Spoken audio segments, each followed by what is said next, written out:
Okay, let's talk about how we solve these simultaneous linear inequations. At this stage in your maths path, the only real way that we're going to solve these is graphically. That's the only thing we kind of care about at the moment. So, when we're talking about solving linear inequations, well, what we're really looking for is the intersection of the two regions. You know how we said that a linear inequation is like a half plane graph? So when you've got two different linear inequations, there'll actually be a region where they overlap. And that is the solution. That's where we find the solution. Okay, well, let's run through one and see how you actually go about it.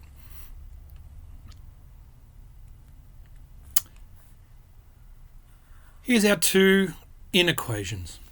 Y is greater than or equal to x plus 1 and 2x minus y is greater than 4. Okay, so for each of these we need to consider the boundary. So for one, the boundary, or that where the line will be on our graph, will be at y is equal to x plus 1. That's the line. Okay, and because we know it's greater than or equals to, that line will actually be a solid line. So we want to find the x-intercept when y is equal to 0. It's easy enough. We plug a value for x is equal to, for y is equal to 0 into the equation, and we get -1 for x. So we can say that our x-intercept is -1, 0. And because we know that y equals mx plus c, and the plus c is the y-intercept, we can easily say that the y-intercept is 0, 1. We can say that because in this equation, the plus 1 is our c, which is our y-intercept. Okay, so we have some intercepts, y-intercept and an x-intercept, which we can then plot and we can then graph. You'll see that my graph is at a scale where both of my points are very close down to the bottom down here. And very naughty me, I didn't write them in. So here we've got down here -1, 0. And here we have 0, 1, and this is the graph of y is greater than or equal to x, what was it? Plus 1. I think it was a pretty simple one, wasn't it? X plus 1. Okay, so that's a bit better. Now don't forget you've got to have arrows on the ends of your line because they go off forever. Now, if you can't remember which side you would shade, I've got a little trick for you that you can do. Test the point 0, 0 of the origin. We'll test that point. So the point that we're talking about is this point right there on the map, on the graph.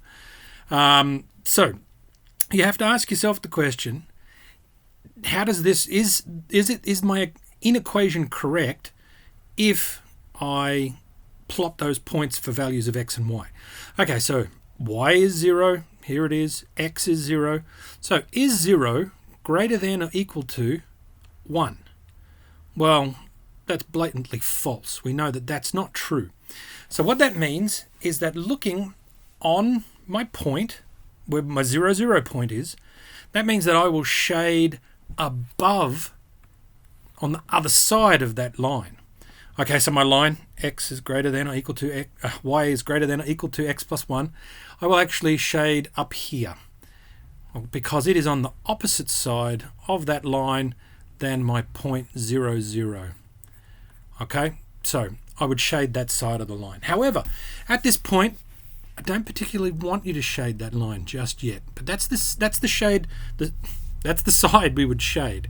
But you just got to keep that in mind as we keep working. All right, let's keep going. We got to do the other one. So for our second one, our second equation, the boundary is at 2x minus y equals 4. So once again, we find the x-intercept when y equals 0. We plug that into our equation. We're going to get 2x is equal to 4. Divide both by 2. We get our x-intercept is 2, 0. Very good. And our y-intercept is 0, -4.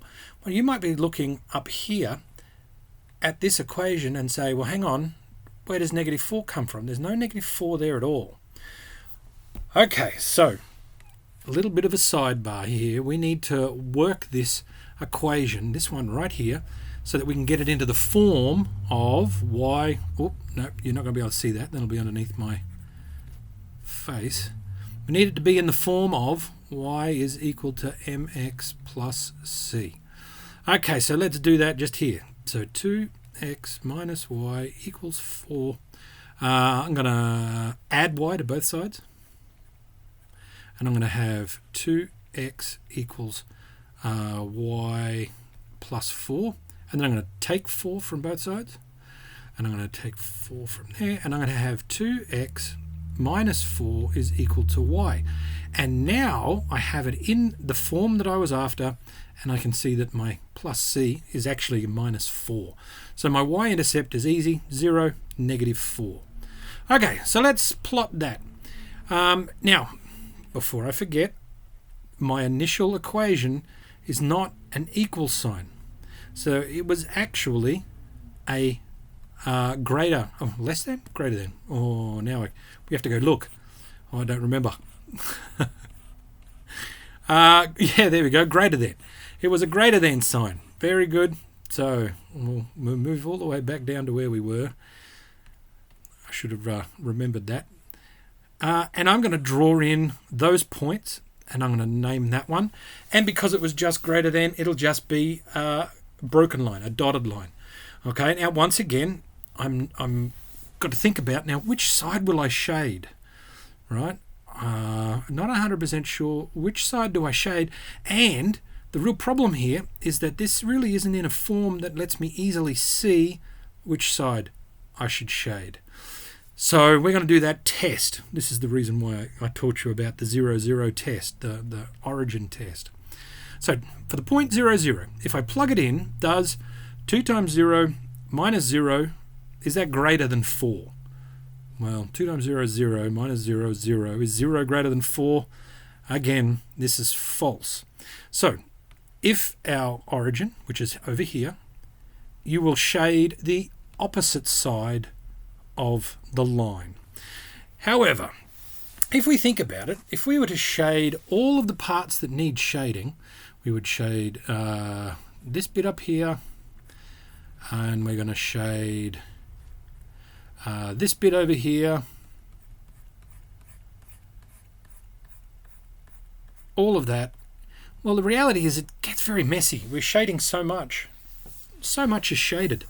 Okay, so all we really want to shade is just the part where the two regions will actually intersect. So we just want to shade up in that section there. Now my graph is not great. I don't have enough to really show you points up there. So what I've got is I have the same graph ready to go here in Desmos. So here you'll see, if I turn both of these on, you'll see that oh look, that one's red on the screen. So I can actually make this one red here. And the other one's blue. So I'll do that so you can make sure. Oh, wrong thing. Oh, that's not working. Hang on. There we go, blue. Okay, so we got our blue and our red like we had before. But once again, like I said, it's very, very full of colour. There's too much going on. So what we really want to do, and what I've got up here, you can see, is that I have my inequality, but I've given it a domain. The domain's covered with these little curly brackets. It says only show that part of the inequation that fits within my domain. Okay, so this domain right here, it is saying that I only want this equation to show for that part. And so there it is. Like I have to even sort of move a little bit. So it's only showing that equation for that domain. And the other is also doing the same. I have the same equation. Here it is here. Right? And it's only showing for that. And I'm also going to do the same over here. And there we go. For my region of intersection, that's the solution for my inequality. So how do you check an inequality? How do you check that they're correct and true? Well, let's just pick a point at random. How about this one? We'll pick 7, 9, right here, right at that spot. We'll pick that spot. 7, 9. It's in the beginning part, so that'll do. 7, 9. Is it actually a solution to our linear inequations? Well, the way that you check is that you have to substitute that value that you picked into both of the equations. So here we go. I will substitute in 7, 9, values for x and y, into my first equation. Okay, so once again, here's the first equation. I'll substitute in, and is it true? Well, is 7 greater than or equal to 7 plus 1? 9. Is 9 greater than or equal to 7 plus 1? Well, it's true. All right, what about our second equation? Substitute in, there's the equation. When I do the actual substitution, so 2 times 7, it'll be 14. 14 minus 9, is that greater than 4? Well, that's 5. Is 5 greater than 4? Well, that is true. And we can say that because they're both true, the solution region is correct. Now remember that region is infinitely big, and so anything inside of there will be correct and true. Okay, so that was a lot of work, big one. So that is how you actually do simultaneous linear inequations. Well, very exciting.